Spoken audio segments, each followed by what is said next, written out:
Bien, vamos a empezar la clase. Déjeme compartirles la pantalla. Ya está.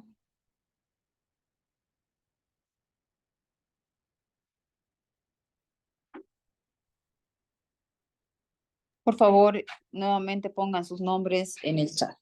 Bien, la práctica tiene como fin la auscultación pulmonar, pero la auscultación pulmonar es un paso de la semiología pulmonar.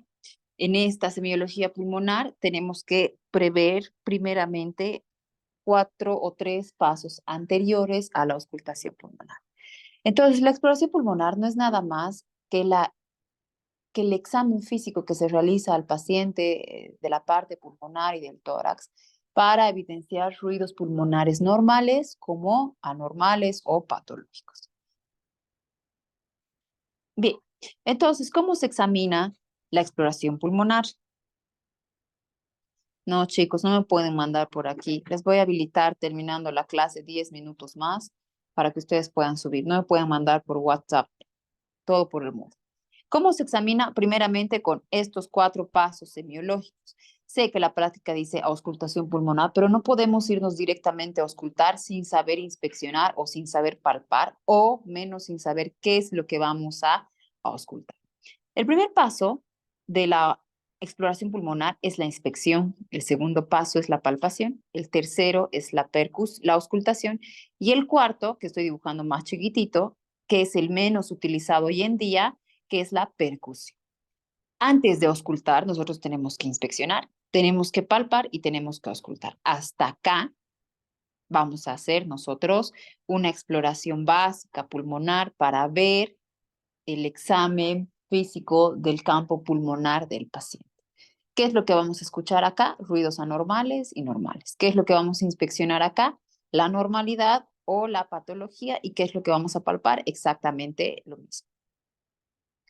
Bien, ¿qué es la inspección? La inspección es una observación cuidadosa y detallada de la superficie del tórax del paciente. Entonces, para hacer la auscultación pulmonar, lo primero que yo tengo que hacer es pedirle a mi paciente que después de que me haya contado toda la historia clínica o me haya narrado toda la patología o no patología que él presenta, lo primero que tengo que pedirle es que vaya a la camilla o a la silla. Después tengo que pedirle que se quite la parte superior de la polera o que se quite, por favor, la parte de la blusa, de la chompa, como etc. Porque la inspección necesito hacerla sin la parte de la ropa y necesito ver tanto el tórax anterior como el tórax posterior y la pared lateral del tórax. La inspección solamente se observa, nada más. Entonces, es una observación cuidadosa y detallada de la superficie del tórax. ¿Y cuál es su finalidad? Detectar alteraciones en la forma, en el volumen, en la superficie y en la movilidad. Bien, existen 2 tipos de inspección, la estática y la dinámica. La estática es la que simplemente nosotros generamos cuando el paciente se está sacando la polera. Vamos a ver toda la superficie del tórax anterior, posterior y lateral, les dije. Y bien, ¿qué es lo que más vamos a ver acá en la inspección estática? Vamos a ver algo importante que es la frecuencia respiratoria. La frecuencia respiratoria se mide o se puede sacar cuando nosotros hacemos la inspección. ¿Cuánto es la frecuencia respiratoria normal? De 12 a 18 o de 12 a 20 respiraciones por minuto. ¿Ya? Respiraciones por minuto. 12, 18, 12 a 20 respiraciones por minuto. Entonces, es importante que en la inspección estática ustedes puedan valorar la frecuencia respiratoria. No se puede pedir al paciente y decirle, por favor, quédese quieto o no se mueva, le voy a tomar la frecuencia respiratoria. No, porque el paciente va a alterar su centro respiratorio, porque no se vayan a olvidar que el centro respiratorio es voluntario y también es involuntario. La inspección dinámica es esa donde nosotros podemos movernos eh, de manera sutil alrededor del paciente. No tiene que ser de una manera muy obvia porque el paciente va a alterar el centro respiratorio. Entonces, la inspección dinámica es cuando nosotros vamos a inspeccionar de forma circular. Vamos a dar vueltas alrededor del paciente, 1 o 2 vueltas suficiente. ¿Y qué voy a inspeccionar? Voy a ver la fosa yugular y el apéndice sifoides para ver si no existen depresiones o convexidades en la parte del tórax. Después me voy a pasar a ver las clavículas. ¿Qué voy a ver? Las fosas claviculares. Voy a ver las líneas medioclaviculares y voy a ver que la articulación acromioclavicular, ¿ya? Voy a ver la línea paraesternal, lo mismo que en la línea medioesternal, para ver si existen depresiones o concavidades. Después voy a pasar a la parte lateral del tórax, voy a ver las fosas axilares, la línea axilar anterior, la línea axilar media y la línea axilar posterior. Entonces, estoy evaluando toda la parte anterior y lateral del tórax. Generalmente, ¿por qué me aboco más acá? Porque acá en la parte anterior es donde existen más alteraciones anatómicas. Además de las alteraciones anatómicas, ¿qué es lo que también puedo yo inspeccionar? Puedo inspeccionar cicatrices, deformidades, puedo inspeccionar masas que se puedan palpar, puedo también inspeccionar lunares o también podría inspeccionar tatuajes. Todo lo que ustedes vayan a ver, a observar, tiene que ir anotado en un papel que se llama historia clínica. Si no hay ninguna alteración, entonces se pone tórax sin alteración, tanto anterior como posterior, ¿ya? Bien, nos vamos a ir a la pared torácica posterior. En la pared torácica posterior voy a evidenciar toda la parte posterior del tórax, ¿ya? ¿Qué es lo que más voy a ver? La línea vertebral, porque la línea vertebral me va a decir si este paciente está sufriendo con alguna o está pasando alguna alteración de la columna vertebral, como cifosis o cifoescoliosis, ¿ya? Podrían volver a revisar también las líneas axilares, sobre todo la posterior. Si lo han hecho en la parte anterior, no hay ningún problema. Lo más importante de acá son las líneas vertebrales y la línea posterior axilar. Es lo más que podemos ver acá.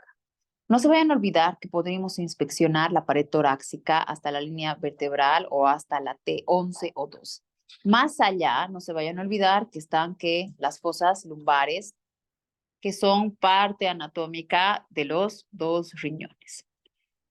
Bien, ¿qué más podríamos evidenciar si somos un poco más finos? La línea paraescapular, la línea de la espina escapular. Podríamos ver la línea infraescapular que está debajo de las escápulas y la línea duodécima dorsal que les decía o la línea basal de Mourchiat. Esta línea duodécima dorsal o la línea basal de Mourchiat es el centro anatómico referencia para decir hasta acá yo llego con la inspección torácica. No puedo inspeccionar más abajo porque ya le corresponde a fosas renales y en realidad, si hablamos un poquito más de semiología, le corresponde a la parte de abdomen. No se vayan a olvidar, la parte más importante, la pared anterior y la pared posterior. Y ya las líneas imaginarias como para hacer la auscultación. Podría también evidenciar todas las fosas, las regiones supraclaviculares, supraesternales, infraclaviculares y la región mamaria es importante. ¿Por qué? Porque podríamos ver alteraciones de doble pezón en un solo hemisferio torácico. Podría haber ingurgitaciones yugulares en las fosas o en la región supraclavicular. Podría haber masas palpables en la región infraclavicular, ¿ya? Entonces, no se vayan a olvidar que es importante que ustedes conozcan las fosas, parte anterior del tórax y parte posterior del tórax, buscando cualquier alteración. La inspección netamente para observación, netamente, que es lo más frecuente de acá, o perdón, que es lo más importante, tomar la frecuencia respiratoria en una inspección estática y en una inspección dinámica, la pared posterior, la pared anterior, la pared lateral y las fosas supraclaviculares, supraesternales, regiones mamarias e infraclaviculares. Acá. Bien, nos vamos a ir con palpación. La palpación se da o se realiza a través del contacto superficial. Entonces, la palpación es lo que va a confirmar lo que ustedes han podido ver en la inspección, ¿ya? La palpación es una técnica que va a confirmar las alteraciones de la superficie del tórax. Entonces, para palpar, ¿qué es lo que nosotros tenemos que hacer? Primero, tener las manos bien limpias, las uñas limpias y recortadas. No podemos tener las uñas largas. ¿Por qué? Porque no se vayan a olvidar que nosotros palpamos a uno y otro paciente y dentro de las uñas se albergan muchos microorganismos. La teoría de semiología nos dice que la palpación es el arte de tocar, pero acá vamos a ver que la palpación nada más está confirmando lo que ustedes han visto en la inspección. Va a confirmar o va a corroborar las alteraciones de la parte superficial del tórax. Además, nos va a volver a explicar las partes anatómicas y existentes y pueden detectar otras anormalidades que se escapan a la inspección. Muchas veces en la inspección nosotros no podemos ver ninguna alteración, pero sí con la palpación podríamos sentir una alteración. La finalidad es corroborar, confirmar, reconfirmar si quieren la información obtenida por la inspección y agregar lógicamente más detalles. Si yo palpo una masa acá, en la línea inferior escapular. Tendría que describir cómo es la masa, si la masa es firme, dura, blanda, si tiene una forma así circunscrita o no tiene, o tiene una forma Roma. La forma Roma es la forma que no tiene forma, ¿ya? Entonces brinda información sobre las partes blandas de toda la caja torácica, los ganglios del cuello, las axilas, el movimiento respiratorio, los frémitos y las vibraciones vocales, ¿ya? Bien, para generar o para hacer la palpación necesito ambas manos y vamos a hacer dos técnicas para la palpación. Uno es la amplexación inferior y otro es la amplexión. Bien, la amplexación inferior es cuando se ponen o se colocan las manos de forma simétrica a nivel de la línea infraescapular. Es importante que se den cuenta que la línea infraescapular, déjenme borrar esta parte del dibujo.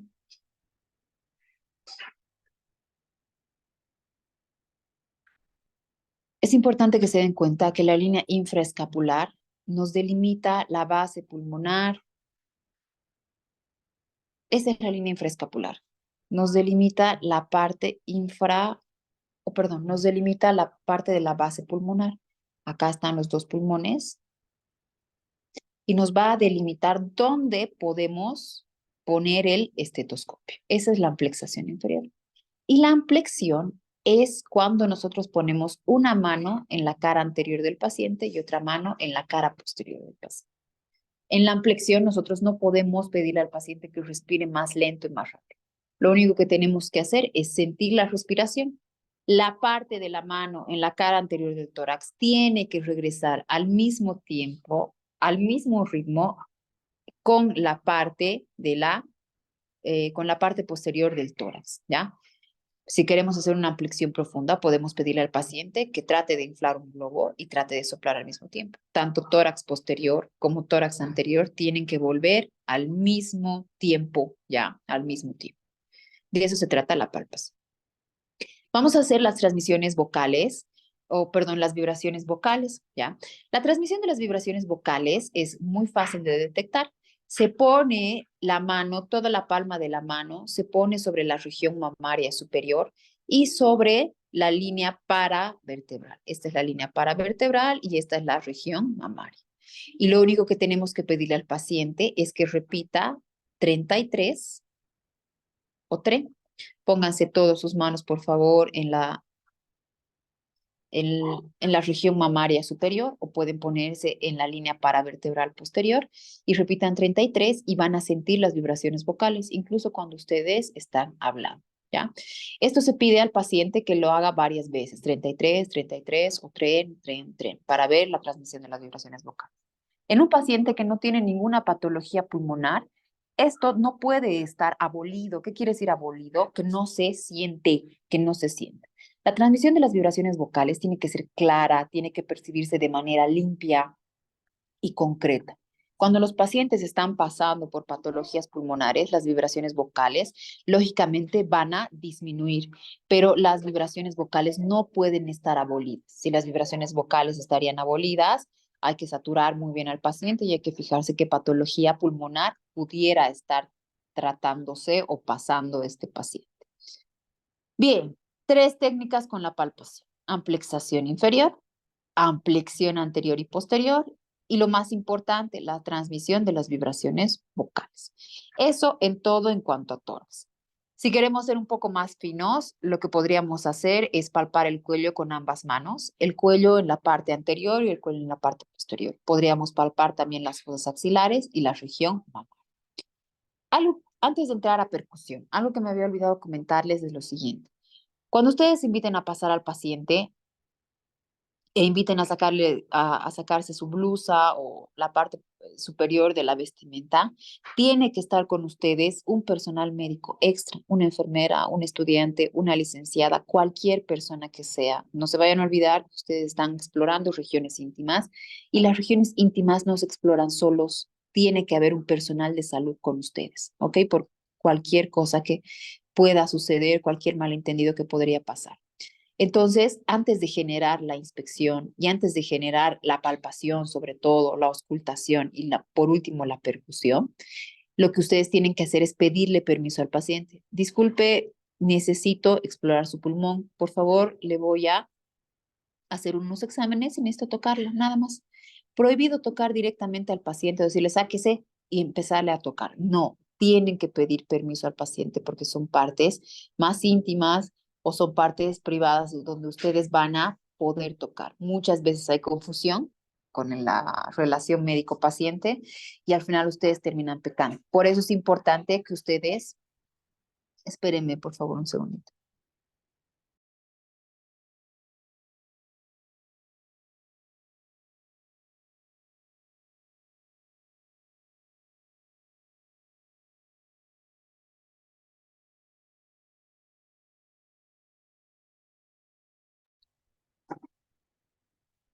Les decía, es importante, a ver, no sé quién me está mandando mensajes.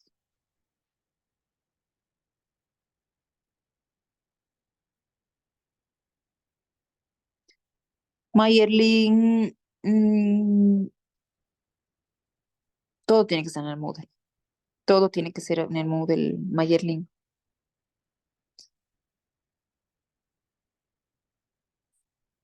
Está bien, doctora.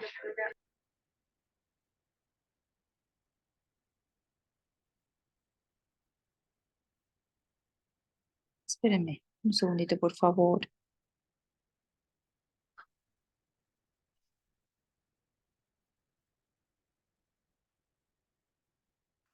Bien, les decía, todo lo que vayan a inspeccionar y a palpar tienen que pedir permiso al paciente, siempre, y tienen que informar lo que van a hacer.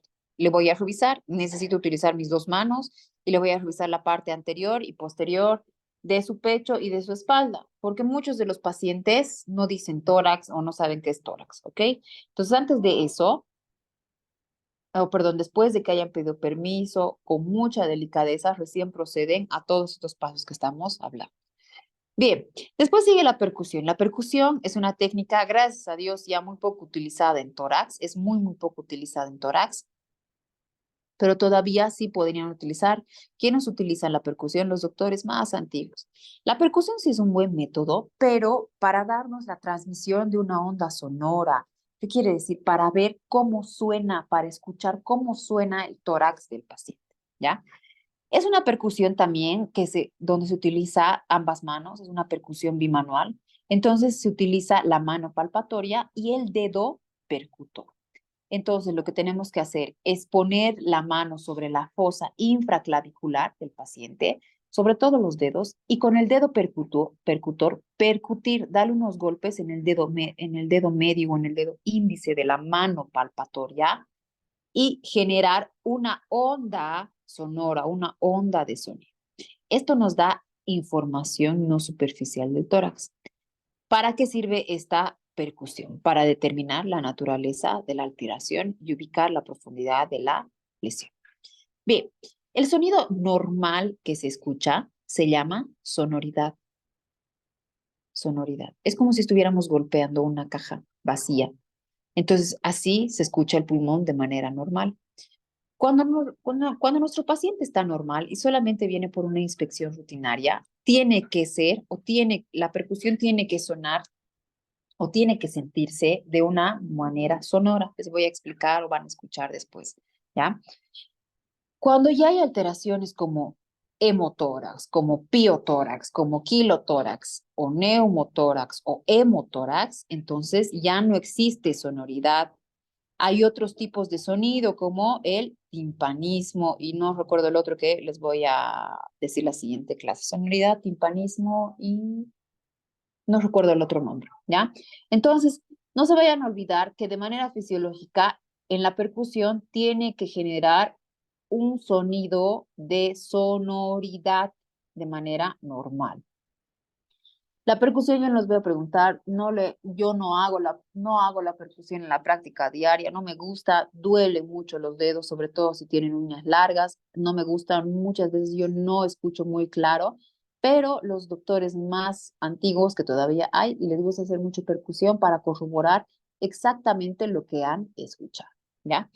Es importante porque tiene varias características que nos permiten reconocer la naturaleza física de la alteración y los límites del pulmón subyacente. Entonces, si auscultamos aquí arriba, seguramente va a ser sonoridad. Si auscultamos en la base pulmonar, entonces seguramente va a seguir siendo sonoro. Vamos bajando y ya vamos a escuchar más matidez, que es el nombre que me había olvidado, o más timpanismo. Tres sonidos: sonoridad, timpanismo y matidez, ¿ya? La sonoridad para el pulmón de manera normal, normal. No podemos escuchar un sonido timpánico ni un sonido mate. La sonoridad, con eso nos vamos a quedar en la percusión. Les vuelvo a repetir, gracias al estetoscopio, y es una técnica muy poco utilizada hoy en día. Podemos utilizar cuando el paciente está llegando con hemotórax, neumotórax, pi,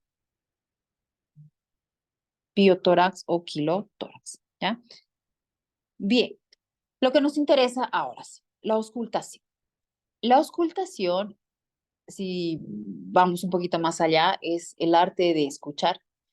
¿Con qué vamos a escuchar? Con el estetoscopio. ¿Ya? El estetoscopio es un instrumento médico que nos permite utilizar que nos permite escuchar sonidos más finos del pulmón. Otra característica del estetoscopio es que al escuchar sonidos finos, nosotros podemos determinar que el paciente tenga una ventilación pulmonar normal o una ventilación pulmonar alterada.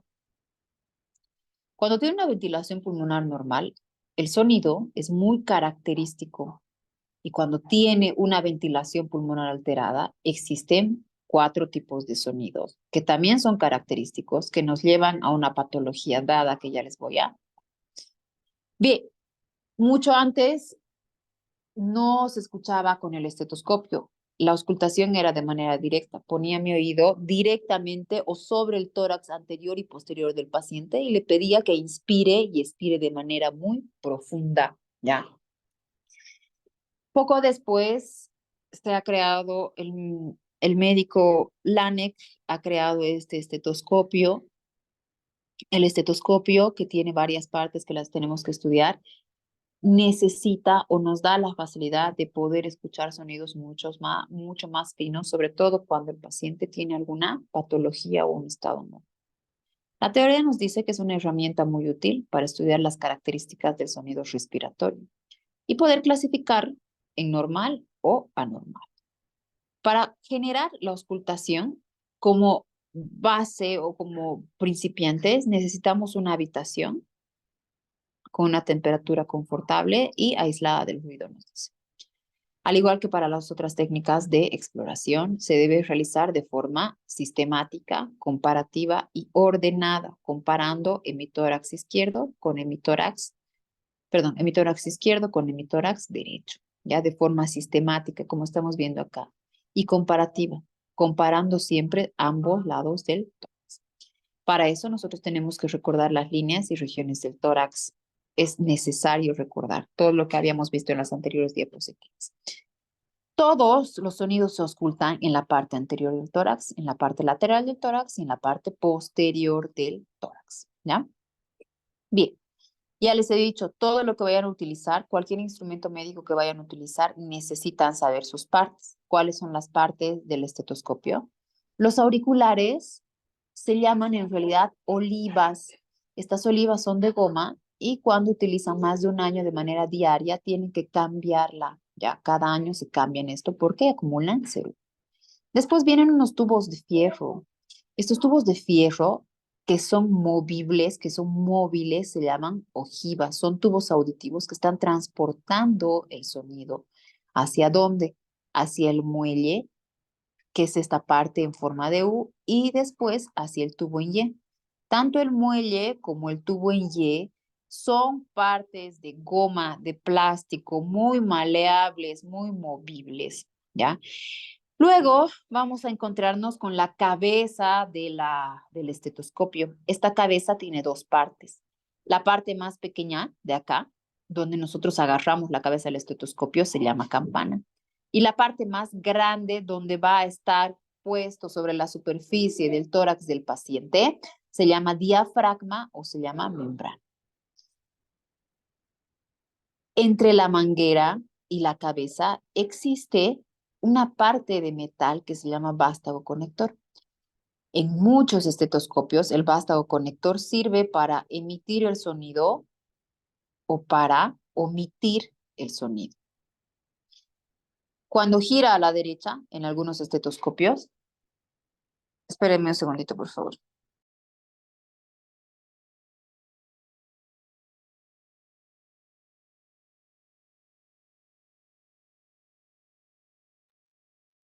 Cuando nosotros queremos escuchar o queremos emitir el sonido, lo que nosotros hacemos es girar a la derecha toda la cabeza del estetoscopio. Si queremos omitir el sonido, entonces giramos hacia la izquierda. Esto depende de cada estetoscopio. Hay estetoscopios que no tienen vástago conector y directamente el tubo en Y o el tubo de goma se une a la cabeza, ¿ya? Ahora los estetoscopios que están llegando vienen con tres modalidades de sonido: fuerte, moderado y un sonido bastante leve, ¿ya? Entonces, quien regula esto es el vástago conector. Bien, esta es la técnica para agarrar como principiantes el estetoscopio. Mire, está agarrando el estetoscopio de toda la cabeza entre la campana y entre el diafragma. Esta es la campana y este es el diafragma, ¿ya? No está poniendo los dedos sobre la superficie del tórax. ¿Por qué? Porque si ustedes ponen los dedos sobre la superficie del tórax, lo único que van a ustedes a escuchar para empezar es que es el mismo sonido de sus dedos. El estetoscopio transmite sonidos muy, muy finos, no se vayan a olvidar, ¿ya? Entonces, lo que nosotros queremos hacer es escuchar el primer sonido del paciente, que es la ventilación pulmonar. Bien, para explorar semiológicamente o auscultar semiológicamente el pulmón, voy a tener 1, 2, 3, 4 puntos de referencia. Primero voy a poner el tórax en las ápices pulmonares. Me voy a ir a los lóbulos superiores, a los lóbulos inferiores y a las bases pulmonares, ¿ya? De este primero me voy a saltar al segundo. De este segundo me voy a saltar acá al tercero, al cuarto, al quinto, al sexto, al séptimo y al octavo. 8 puntos nosotros tenemos para generar una auscultación del tórax de manera comparativa. Entonces, como nos vamos a centrar en la parte posterior del tórax, es importante que lo hagamos de manera comparativa. Esta es una auscultación un poco más detallada que está llegando hasta la base pulmonar de ambos, hasta la base pulmonar, perdón, del tórax posterior, de manera comparativa. Pongo el estetoscopio y sigo comparando, de punto en, ¿ya? Un detalle de la auscultación. Tenemos que poner la cabeza del estetoscopio sobre la superficie del tórax del paciente, sin presionar de manera brusca ni profunda, porque esta técnica no puede molestar ni incomodar al paciente. Entonces, la presión tiene que ser muy leve. ¿Y cuánto tiempo me tengo que quedar en cada punto? Me tengo que quedar máximo 5 segundos. 5 segundos, ¿ya? Antes de poner el estetoscopio a mi paciente, yo le voy a pedir a mi paciente o le voy a hacer una demostración de que respire como cansado, de que hiperventile este paciente para que yo pueda escuchar la ventilación pulmonar. Si el paciente no respira como cansado o no hiperventila, no van a poder escuchar. ¿Cuál es la excepción? Pueden escuchar en pacientes que son muy delgaditos. Cuando los pacientes ya tienen un sobrepeso u obesidad, ya no se puede. Incluso en estos pacientes delgaditos tendrían que pedirles que respiren como cansados o que hiperventilen. Se tienen que quedar 5 segundos, 5 segundos, 5 segundos, 5 segundos para poder escuchar dónde se emite mejor el sonido, si en las ápices o en las bases pulmonares, ¿ya? No se vayan a olvidar eso, por favor. Al principio es un poco más tedioso. No pueden generar una hiperventilación porque el paciente está hiperventilando más de 2 minutos en el paciente o más de 5 minutos porque el paciente va a caer en un desequilibrio ácido-base, va a caer en una acidosis metabólica, ¿ya? No se vayan a olvidar, eso es importante. Conforme vayan adquiriendo experiencia, ya van a hacerlo de manera mucho más rápida. En un segundo o en 2 segunditos ya van a poder escuchar qué sonido pertenece a qué enfermedad o si no pertenece a ninguna enfermedad. En la parte anterior del tórax es un poco más difícil la auscultación o poder escuchar los sonidos ventilatorios. ¿Por qué? Porque se encuentran que los focos cardíacos. Entonces, el latido cardíaco interfiere mucho con la auscultación pulmonar cuando estamos empezando a realizar el ejercicio, porque nos confunde mucho la respiración y la frecuencia cardíaca o los latidos cardíacos. Entonces, nos vamos a centrar en la parte del tórax posterior. También vamos a hacer o vamos a volver a recordar en la práctica los puntos cardíacos para que ustedes sepan. Cuando el paciente tiene toda la parte del tejido adiposo muy conglomerada en la espalda, podríamos explorar, perdón, o auscultar en las fosas supraclaviculares o en las líneas axilares medias o anteriores para poder auscultar el corazón, los pulmones. Bien, cuando nosotros tenemos un sonido o hemos escuchado un sonido normal, nosotros tenemos un diagnóstico donde la ventilación pulmonar está totalmente normal. Entonces, esta ventilación pulmonar normal se traduce como ¿qué? Como murmullo vesicular conservado en ambos campos pulmonares.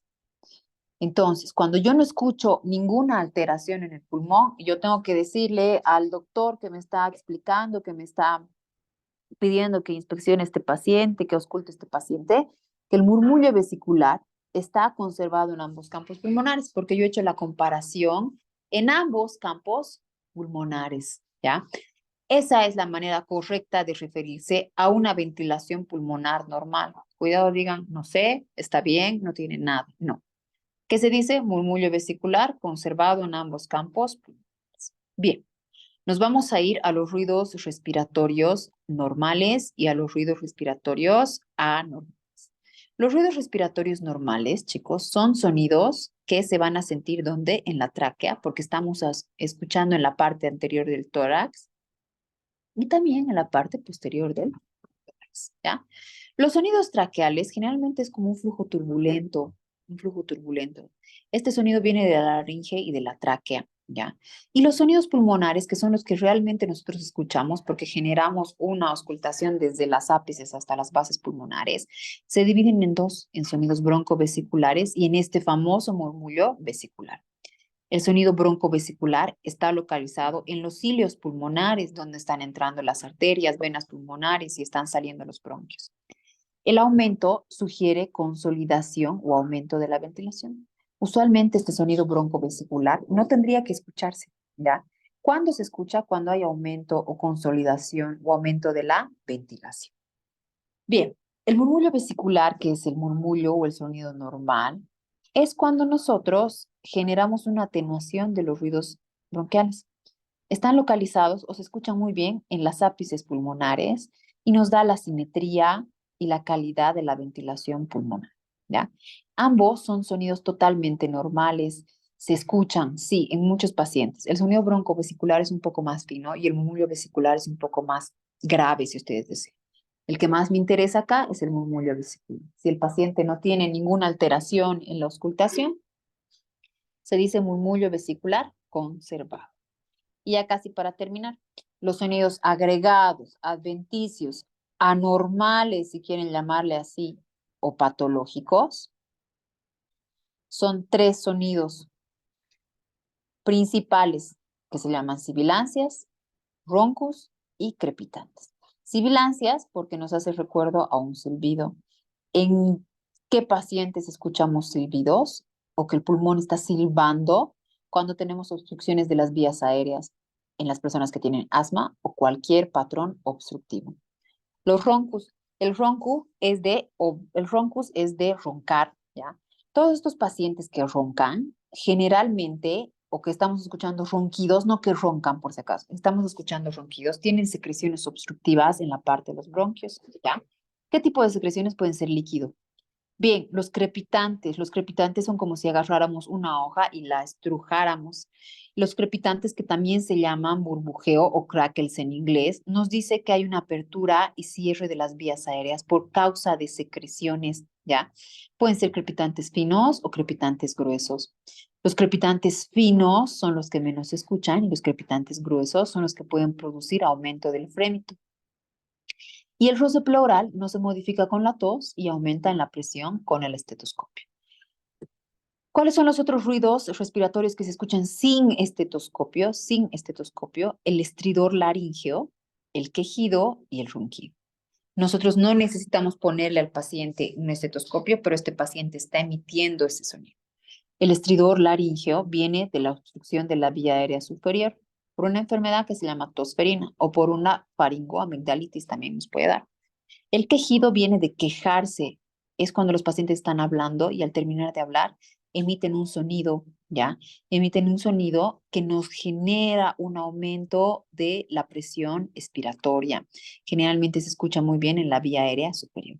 Y el ronquido o snoring, el ronquido, que es la alteración o es la alteración de la frecuencia respiratoria que se está dando desde el núcleo del tracto solitario, desde el centro respiratorio, es una alteración de las vibraciones de la pared de la orofaringe que se da durante el sueño, ¿ya?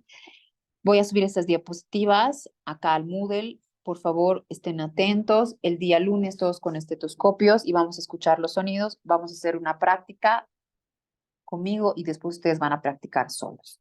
Eso es todo. Nos vemos el día lunes con sus estetoscopios. Todos, por favor. Que les vaya bien. Adiós.